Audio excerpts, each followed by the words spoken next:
Ajaran Islam secara garis besar itu ada 3. Pertama, ajaran akidah. Yang kedua, ajaran akhlak tasawuf. Yang ketiga adalah ajaran syariah. Kemudian berkaitan dengan Islam Nusantara, ada 3 pertanyaan yang perlu dijawab. Pertanyaan yang pertama, bagaimana Islam didakwahkan dan disebarkan di Nusantara? Pertanyaan yang kedua, bagaimana Islam difahami oleh para ulama Nusantara? Pertanyaan yang ketiga, bagaimana Islam diamalkan oleh kaum muslimin Nusantara? Ya lal watan, ya lal watan, ya lal watan, hubbul watan minal iman. Assalamualaikum warahmatullahi wabarakatuh. Sampai saat ini masih terlalu banyak pertanyaan tentang Islam Nusantara, termasuk saya yang sering ditanya. Saya menjawab seperti ini, Islam Nusantara itu terdiri dari 2 kata, yaitu Islam dan Nusantara. Islam adalah agama yang dibawa oleh junjungan kita Nabi Muhammad SAW. Nusantara adalah sebuah nama bagi seluruh wilayah-wilayah kepulauan yang ada di Indonesia. Memang makna asal daripada Nusantara adalah kumpulan pulau-pulau. Perlu disampaikan dalam kesempatan ini bahwa ajaran Islam secara garis besar itu ada 3. Pertama, ajaran akidah. Yang kedua, ajaran akhlak tasawuf. Yang ketiga adalah ajaran syariah. Kemudian berkaitan dengan Islam Nusantara, ada 3 pertanyaan yang perlu dijawab. Pertanyaan yang pertama, bagaimana Islam didakwahkan dan disebarkan di Nusantara? Pertanyaan yang kedua, bagaimana Islam difahami oleh para ulama Nusantara? Pertanyaan yang ketiga, bagaimana Islam diamalkan oleh kaum muslimin Nusantara? 3 pertanyaan ini akan saya jawab mulai dari pertama. Pertanyaan pertama, bagaimana Islam didakwahkan dan disebarkan di bumi Nusantara?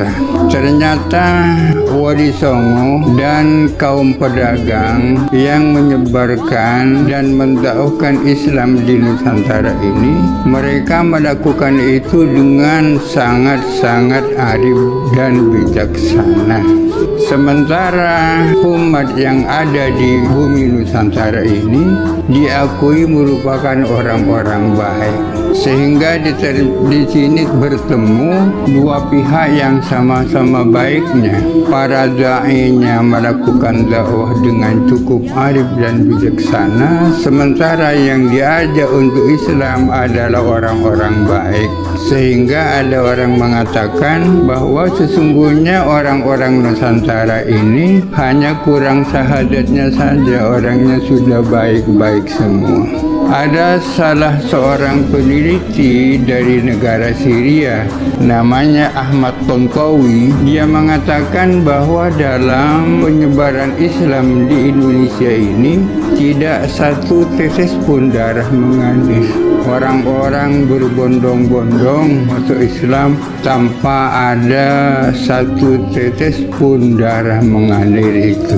Pertanyaannya, apakah berarti proses Islamisasi di sini ini memiliki kelebihan dibandingkan yang terjadi di negara-negara lain? Saya tidak bisa mengatakan demikian, karena boleh jadi di negara-negara lain pun terjadi penyebaran Islam yang sama dengan di Nusantara ini.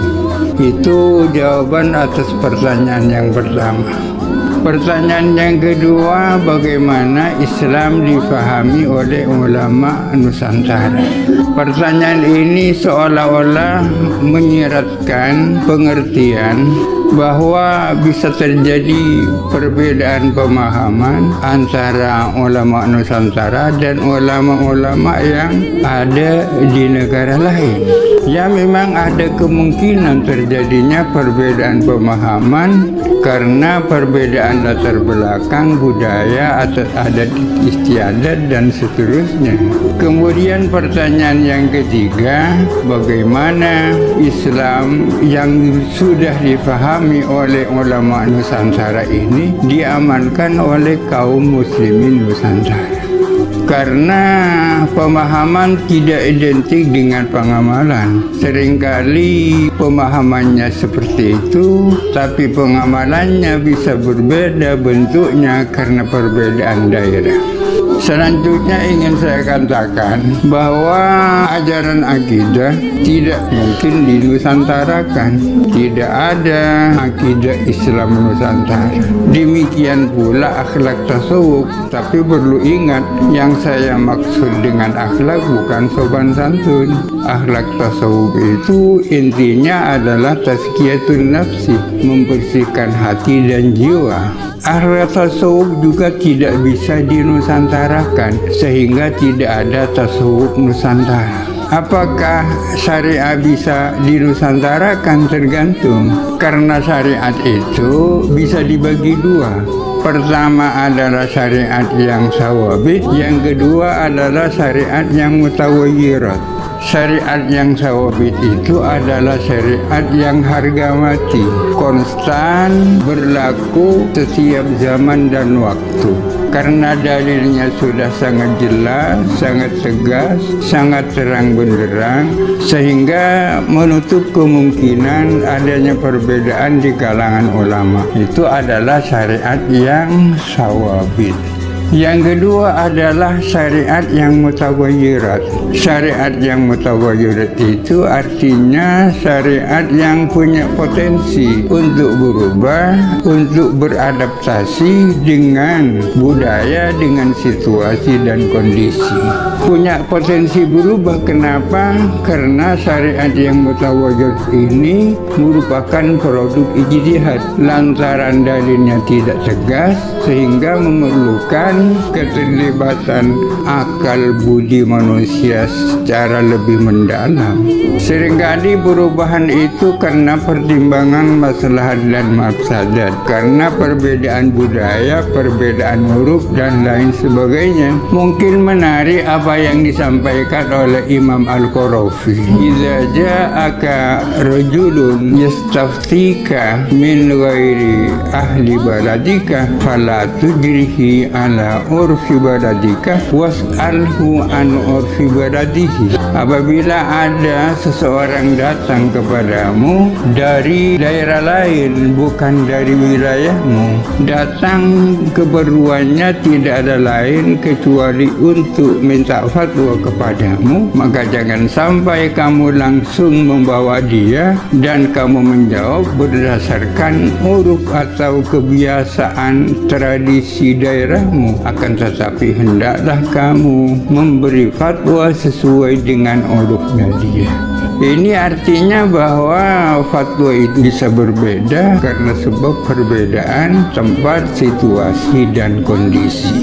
Kemudian tentang pengamalan, kadang-kadang pemahamannya sudah jelas, akan tetapi penerapannya dalam dunia nyata itu tidak jelas. Misalnya seperti ini, kita kaum muslimin seluruhnya, terutama para ulamanya, sepakat bahwa sedekah itu adalah baik, ya kan? Akan tetapi tentang bentuk-bentuk sedekah berbeda perwujudannya dari satu tempat ke tempat lain. Salah satu bentuk sedekah Nusantara yang mungkin tidak ada di daerah lain adalah sedekah dalam bentuk berkat. Kita keundangan, ketika kita berkumpul di tempat itu, kita membaca Yasin, baca tahlil, baca salawat, dan seterusnya. Kemudian selain diberi hidangan di tempat itu, juga kita pulang dengan membawa berkat masing-masing. Itu kan bentuk sedekah Nusantara namanya. Termasuk perwujudan daripada Islam Nusantara adalah halal bihalal. Bahwa silaturahim itu dianjurkan, dalilnya sudah sangat jelas. Bahwa saling maaf dan saling minta maaf itu dianjurkan, dalilnya sudah sangat jelas. Akan tetapi perwujudan daripada ajaran itu di Indonesia ada bentuk yang sangat menarik, bentuk acara halal bihalal. Masyarakat berkumpul di suatu tempat dengan jumlah yang sangat besar. Di tempat itu mereka mengadakan acara saling memberi maaf dan saling memaafkan. Ini adalah salah satu bentuk daripada Islam Nusantara. Dan menurut saya termasuk Islam Nusantara adalah Pancasila, yang mungkin di daerah lain tidak ada Pancasila ini. Saya mengaitkan Pancasila dalam kaitannya dengan syariat Islam. Menurut saya memiliki 3 kategori. Kategori yang pertama bahwa Pancasila itu la tukhalifus syariah, bahwa Pancasila itu tidak bertentangan dengan syariat. Yang kedua, Pancasila tuwafiqus syariah, Pancasila itu sesuai dengan syariat. Kategori yang ketiga bahwa Pancasila hiya as-syari'atu bi'ainiha, bahwa Pancasila itu adalah syariat itu sendiri. Sekarang ada orang yang pernah bertanya kepada saya, apa perbedaan antara tidak bertentangan dengan sesuai? Perbedaannya kalau tidak bertentangan itu dalilnya adalah dalil adami. Dalil adami itu artinya al-ilmu bi'adami dalil. Kita tahu bahwa tidak ada dalil.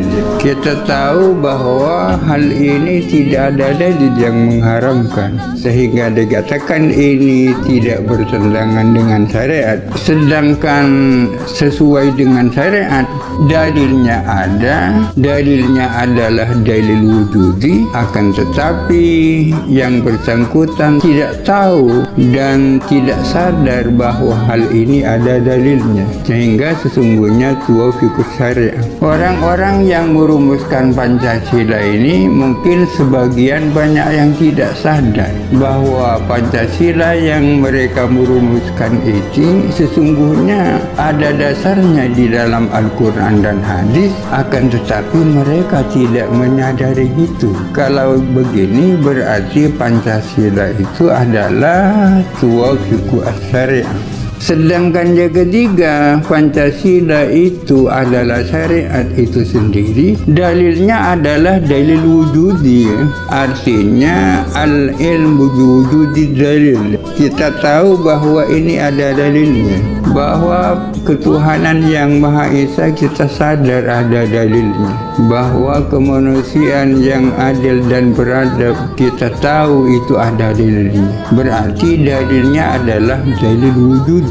Kita tahu di situ ada dalil. Kalau ini dasarnya berarti Pancasila adalah syariat itu sendiri. Di kalangan para fuqaha kontemporer terjadi perbedaan tentang hukum positif yang materinya sesuai dengan syariat. Apakah bisa diklaim sebagai syariat itu sendiri apa tidak? Karena ini persoalan fikih, sudah barang tentu ada pendapat lebih dari satu. Ada yang mengatakan tidak bisa karena hukum positif hanya berdasarkan akal sehat, sedangkan syariat adalah berdasarkan wahyu, baik langsung maupun tidak langsung, sehingga keduanya memiliki cara rumusannya tersendiri. Tapi ada juga yang mengatakan hukum positif, misalnya Pancasila, yang orang yang merumuskannya tidak menyadari ada dalil, tapi sesuai dengan syariat. Menurut pendapat yang kedua bisa diklaim sebagai syariat itu sendiri. Itu barangkali komentar saya tentang Islam Nusantara. Karena begini, terjadi kontroversi tentang Islam Nusantara. Apakah benar istilah Islam Nusantara? Ya tergantung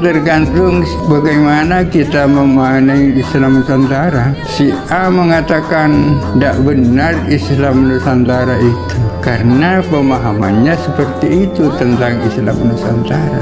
Sementara si B mengatakan tidak apa-apa, itu benar karena memiliki pemahaman yang berbeda. Seandainya tasawur masing-masing itu sama, mungkin jawabannya akan sama juga. Jadi kesimpulannya begini, Islam Nusantara itu menyangkut dua hal. Yang pertama adalah menyangkut wasailud dakwah, sarana dakwah, strategi dakwah. Yang dimaksud adalah dakwah Islamiyah. Yang kedua adalah menyangkut syariah yang mutaghayyirah. Itulah wilayah daripada Islam Nusantara. Sedangkan akidah, akhlak rasul, dan syariah yang sifatnya sawabit tidak mungkin dinusantarakan. Itu kesimpulannya. Assalamualaikum warahmatullahi wabarakatuh.